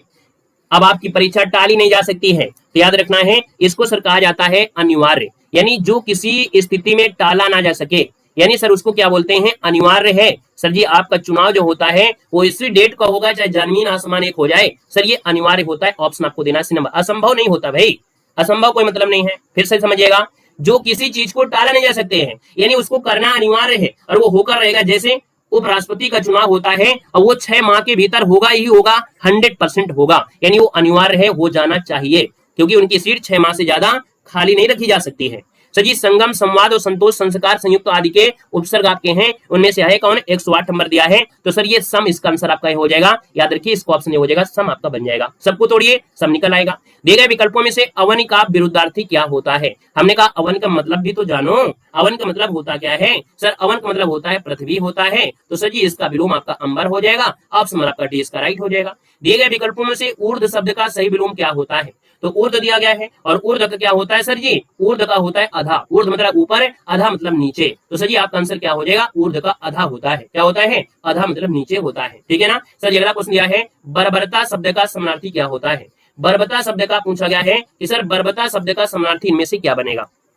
चलो कुछ लोग देखे होंगे बहुत बर्राते रहते हैं, हमेशा बर्राते रहते हैं, यानी उनकी जब हम तुलना करते हैं तो कहते हैं सर जी बर्बरता शब्द का समानार्थी पूछा गया है, यानी ऑप्शन आपका निर्माणाधीन क्या करोगे, मिलाइए, तुक्का मारिए, यानी ऐसे क्वेश्चन में तुक्का मारने का प्रयास करिए। क्या सर जी बर्बरता को निर्माण के साथ लगा सकते हैं, नहीं लगा सकते हैं ना।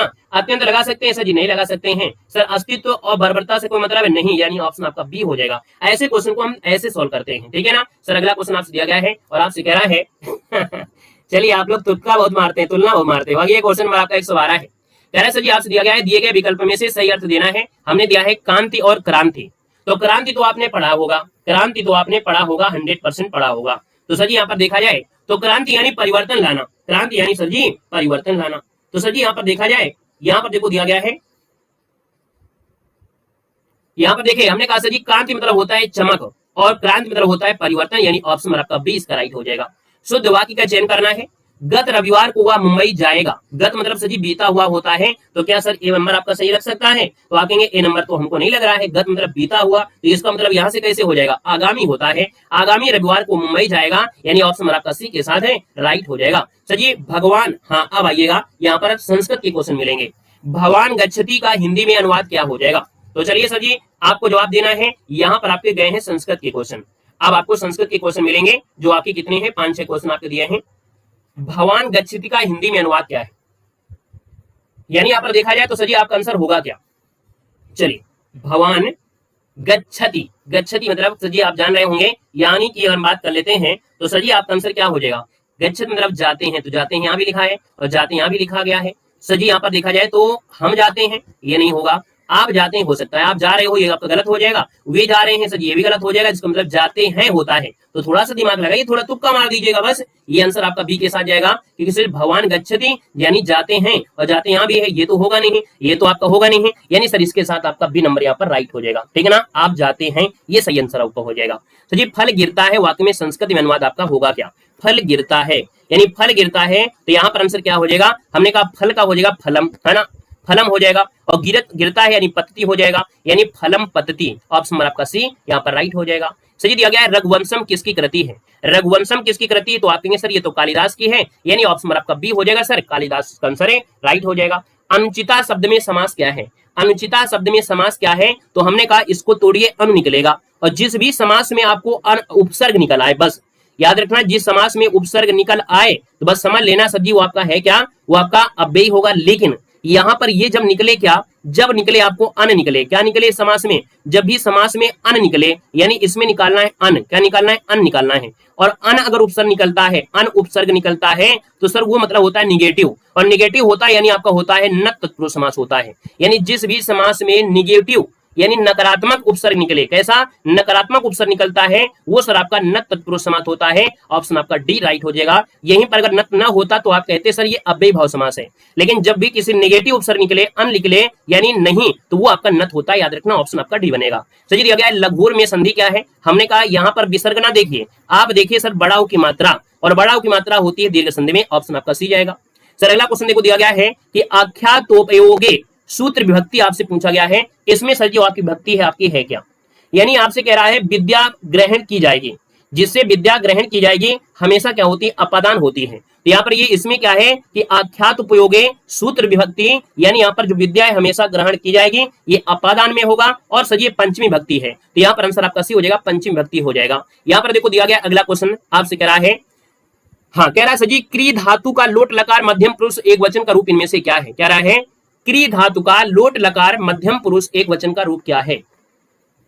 तो सर यहाँ पर देखा जाए तो आपका जो आंसर बनेगा इनमें से क्या हो जाएगा? कुरु तो आपका है नहीं है कि सर यहाँ पर कुरु दिया गया हो, यानी यहाँ पर देखा जाए क्री और कुरु, यानी कुरु मतलब होता है आज्ञा या अनुरोध, यानी आज्ञा या अनुरोध के रूप में आपका प्रयोग होता है, आज्ञा या अनुरोध में आपका होता है। तो सर यहाँ पर देखा जाए तो आपका 120 नंबर का जो ऑप्शन है वो सर क्रीडी हो जाएगा। क्या हो जाएगा? क्रीडी हो जाएगा। तो इसको ऑप्शन आपका बी हो जाएगा। तो आपको स्टार्टिंग में 4-5 क्वेश्चन आपको मिलेंगे, ज्यादा खास आपको नहीं मिलेंगे, बहुत ज्यादा आपके हों। तो भैया इस प्रकार से ये क्लास आपकी क्या हो गई? कंप्लीट हो गई। और ये जो आपकी पीडीएफ है ना, ये जो आपकी पीडीएफ है इसी प्रकार से निशान लगी हुई है ना, वो हमारे ऐप में आपको मिलेगी। और हमने कहा है कि ऐप में आप लोग जब जाएंगे तो हमारे ऐप में आपको ऐसी व्यवस्था भी की गई है कि आपकी जो नोट्स होगी वो नंबर 1 की नोट्स होगी, यानी जिसको पढ़कर आपको रात में नींद नहीं आएगी। कहोगे सर जी और पढ़ लेते हैं, लाओ और पढ़ लेते हैं, एक पीडीएफ और बची है उसको भी पढ़ लेते हैं, ऐसी हमारी पीडीएफ आपको मिलेंगी। 99 रुपए में पूरी आपको पीडीएफ की व्यवस्था है, जिसमें टेस्ट सीरीज भी आपको, फिर देखिए ऑप्शन दिया गया क्लास नोट्स, और क्लास नोट्स में जब क्लिक करेंगे तो जो आपका पेपर सोल्व होता है यह हम आपको अपलोड कर देते हैं। तो अगर आपने परचेज कर लिया है तो रात में क्या करेंगे? उस पीडीएफ को एक नजर में आप देखते हुए चले जाएंगे। यानी एक नजर मतलब ये हो गया कि आप ऐसे पीडीएफ को ओपन करिए और इसके बाद शुरू करिए 84 वैष्णव की वार्ता, गोस्वामी गोकुलनाथ, रानीकेत की कहानी आपकी मुंशी सिल्ला का, सदर मिश्र नास्तिकोपाख्यान, सरापा आपका सिद्ध साहित्य से जुड़े हैं, सत्यार्थ आपकी, मतलब 10 मिनट में चाहोगे तो ये पीडीएफ आपकी कंप्लीट होगी। अगर ऐसी आप तैयारी कर लेते हो, हम यकीन दिलाते हैं कि 99 रुपए अगर आप लगा देते हैं तो 99 रुपए में आप पास होने की गारंटी हमारी तरफ से, आप पास हो गए, पक्का पास हो जाएंगे। थोड़ा बहुत मेहनत आपको करना पड़ेगा हमारे साथ, ये ना सोचो कि नहीं हाँ 99 पे करके हम यहाँ पर कैसे एलटी ग्रेड हिंदी निकाल देंगे, आपको मेहनत हमारे साथ पूरी करना पड़ेगा। क्लियर है? चलिए तो आज के लिए इतना रखते हैं, मिलते हैं नए सेशन के साथ। धन्यवाद सभी को, जय हिंद, सभी को वंदे मातरम।